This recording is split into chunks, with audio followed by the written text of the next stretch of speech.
बिस्मिल्लाहिर्रहमानिर्रहीम। ख़ातिन हज़रात, अख्तर अब्बास का सलाम पहुँचे।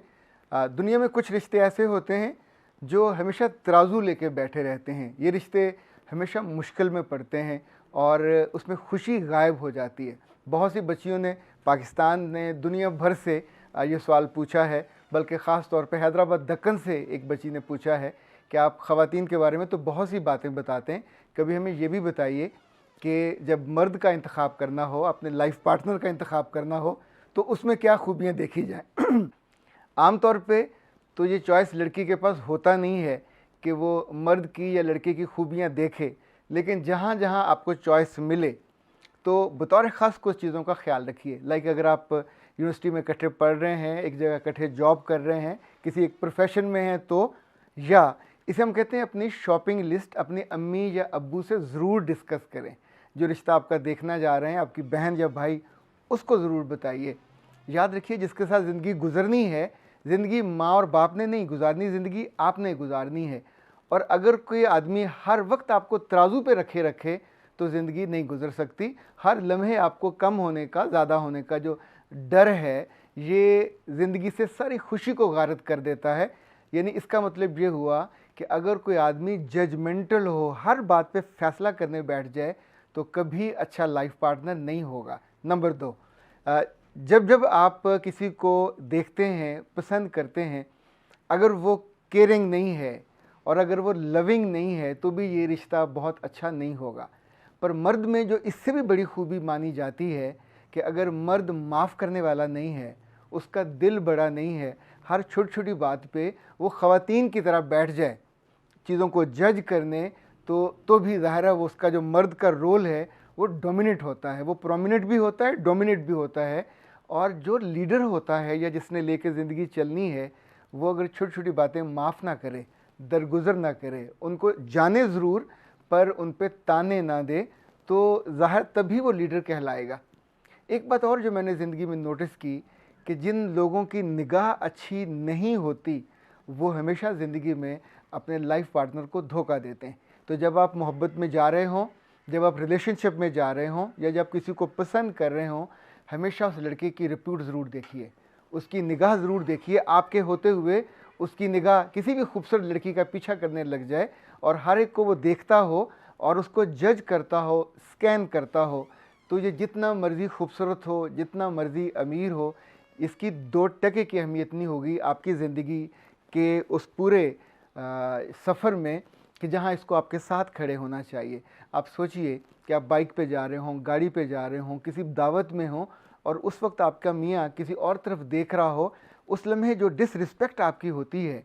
और यही लोग हैं जो बाद में इवन अपनी इज़्ज़ा वकारब के साथ, अपनी करीबी जो कज़न्स होती हैं उनके साथ, इवन राह चलते किसी जगह मुलाकात हो गई, रॉन्ग कॉल्स आ गई, दफ्तर में कोई लड़की मिल गई, इन्हें सबसे हमदर्दी फटाफट हो जाती है और इन्हें उनके नंबर लेके उनसे गपशप की भी, चूँकि जो अंदर की एक मीननेस है, इनफैक्ट वही आंखों में आती है। जितनी कंटेंटमेंट अंदर होती है, देखिए जो आपका रिश्ता है वो आप ही का है, और हर लड़की आपकी ज़ौजा नहीं बन सकती। और हर लड़की को लड़की के तौर पे जो देखने वाले लोग हैं, उनमें वो आपके भाई हों, वो आपके शौहर हों, या इवन आपके किसी और रिश्ते में हों, हमेशा वो कभी भी एतबार के और एतमाद के उन मुकाम पे पूरे नहीं उतरते जहाँ उन्हें पूरा उतरना चाहिए। हमारे यहाँ ख़वातीन और मर्द जब अपनी बेटियों के लिए रिश्ता देखने जाते हैं, तो वो आमतौर पे सरकारी मुलाजमत देखते हैं, वो चाहे छोटे ग्रेड की हो चाहे बड़े ग्रेड की। उन्हें ये होता है कि बच्चा सरकारी मुलाजिम हो। मैं इससे थोड़ी मुख्तलिफ बात कहता हूँ कि बच्चा जॉब पे होना चाहिए, बेरोज़गार ना हो, जिसके अंदर पोटेंशियल होगा, जिसके साथ डिग्री होगी, और जिसकी आंखों में ख्वाब होंगे, और जिसके अंदर आगे निकलने का जज्बा होगा, ये हमेशा ज़िंदगी में आगे जाते हैं।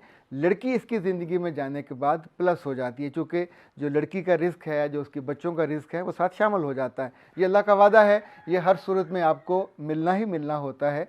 लेकिन सिर्फ सरकारी नौकरी पे अगर आप कनात करके शादी करोगे बच्चियों की, तो आम तौर पे वो बच्चियाँ सारी उम्र कर्ज करती हैं। उनके पास ज़िंदगी की दौड़ में दौड़ने के लिए पूरा साजो सामान भी मुकम्मल नहीं होता, उनका रिस्क हमेशा कम रहता है। दूसरा, इस बात को हमेशा डरिए इंतखाब करते हुए कि आपने छोटे दर्जे का आदमी मुंतखब किया, ये सोच के कि बेशक तनख्वाह थोड़ी है लेकिन ऊपर की आमदनी ज़्यादा है, तो हर लुकमा जो लुकमा है हराम होगा, वो आपकी बेटी का जुज़्व बदन बनेगा, उसके बच्चों का जुज़्व बदन बनेगा। मैं अपने दोस्तों में से एक ऐसे दोस्त को जानता हूँ कि जिसे अपनी बेटी से बहुत मोहब्बत थी, है, और उसको माशाल्लाह उन्होंने मास्टर्स कराया, एमएस कराया। जब उसका रिश्ता आता तो मुझे वो ज़रूर बुलाते। पहली दफ़ा जिसका रिश्ता आया वो एक जेलर था। तो जेलर ज़ाहिर है कि अच्छी सरकारी जॉब है, गज़टेड पोस्ट है, पर मैंने उनसे कहा कि आपने अपनी बेटी को हमेशा रिज़्क़ हलाल खिलाया, और यहाँ जेल में तो जितने कैदी होते हैं, सज़ाए मौत के हों या लंबी कैद के, या ज़ाहिर है सारे जुर्म करके आए होते हैं, उन्हें सहूलत और राहत चाहिए होती है। तो फिर वो ट्रालियों भर भर के गंदम की भी, चावलों की भी, बाकी चीज़ों की भी जेलरों के घर पहुँचाते। ये नॉर्मल प्रैक्टिस है। अच्छा, अब आप उसको तोहफ़ा कहें, जो मर्ज़ी नाम दें, वो आपने अपनी तनख्वाह में से नहीं कमाया, तो बेटी वही पकाएगी, वही खाएगी, और उसके बाद उसके बच्चे भी वही खाएंगे। तो नतीजतन जिसका लुक़मा हराम बदन में गया हो, मेरा रब तो कहता है मैं उसकी दुआ भी कबूल नहीं करता, और उसकी ज़िंदगी से खैर उड़ जाती है। सो वो रिश्ता नहीं हुआ।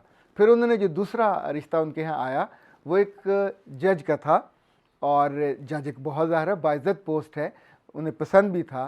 पर मैंने उनसे एक गुजारिश की कि अगर आप सिर्फ़ इसका जो ट्रैक रिकॉर्ड है वो देख लें, क्योंकि एक दफ़ा रिश्ता करने के बाद आप रिश्ते को बार बार रिव्यू नहीं कर सकते। तो उनका ट्रैक रिकॉर्ड देखा गया, तो उनके ख़िलाफ़ रिश्वत की 2 एप्लीकेशनें पड़ी हुई थी। अब ज़ाहिर है वो पैसे दे के या अपने इख्तियार से, ताल्लुक़ से उस केस से बच भी जाते, तो इसका मतलब ये होता कि उनका ट्रैक रिकॉर्ड मौजूद है और आने वाले दिनों में ये ज़रूर होगा। तो उन्होंने वहाँ रिश्ता नहीं किया। रिश्ता मेरा रब आपका बना के रखा हुआ होता है, कभी कभी उसका इंतज़ार करना पड़ता है, कभी ढूंढना पड़ता है।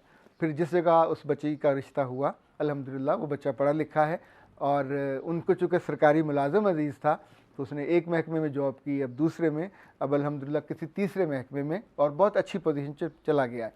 तो जब जब बच्चियों के लिए रिश्ते देखें, सिर्फ लड़कों की शक्ल ना देखें।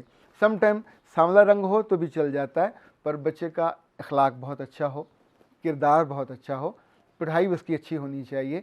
लेकिन अगर उसके मिजाज में तलख़ी है तो वो रिश्तों को निभाने में बहुत मुश्किल होगी। सास ससुर या माँ बाप कोई भी किसी की ज़ुबान को नरम नहीं कर सकते। ये जो अंदर की तलख़ी है, ये आपकी बेटी को सहनी पड़ेगी, उसके बच्चों को भी सहनी पड़ेगी। इस तौर पे जो लड़के जिनके माथे पे हमेशा बल रहते हैं, तेवरियाँ रहती हैं, वो भी आम तौर पे अच्छे शौहर साबित नहीं होते। ये भी ज़र्फ़ इनका कम होता है। छोटी छोटी बातों पे लड़कियों की तरह इनका दिल छोटा होता है, और उन बातों पे लड़ने बैठ जाते हैं, नाराज़ हो जाते हैं, और उस पर अपना एंगर का इजहार करते हैं, जिस पे नहीं करना चाहिए।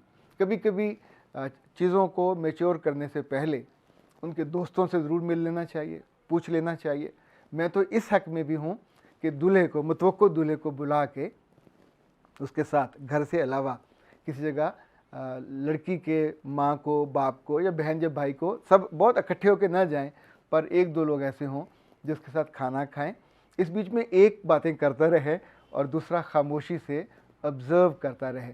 हमेशा ये याद रखिएगा, आपको 100% कोई इंसान मुकम्मल नहीं मिलेगा, तो रायत के नंबर तो देने होते हैं, लेकिन उसमें से हमेशा ये देखते हैं कि ए ग्रेड में, A+ ग्रेड में कौन है। जल्दी मत कीजिए, रब से दुआ कीजिए कि जिस बच्ची के लिए आप रिश्ता लेने जा रहे हैं, उसके अंदर वो खूबियाँ मौजूद हों जो उसकी इज़्ज़त नफ्स को, उसकी मोहब्बत को, उसके तहफ़्फ़ुज़ को, और उसकी आने वाली नस्ल के साथ एक खुश नाम और नेक नाम बाप का नाम मौजूद रहे, जो आपकी ज़िंदगी को लंबा कर देता है, जो आपकी खुशियों को दायम कर देता है, और आपको सुख और सुकून से भर देता है। दूसरी सूरत में तो हर जो ख़राबी है, ये ज़िंदगी को दुख से भरती है। अख्तर अब्बास को इजाज़त दीजिए। अस्सलाम वालेकुम।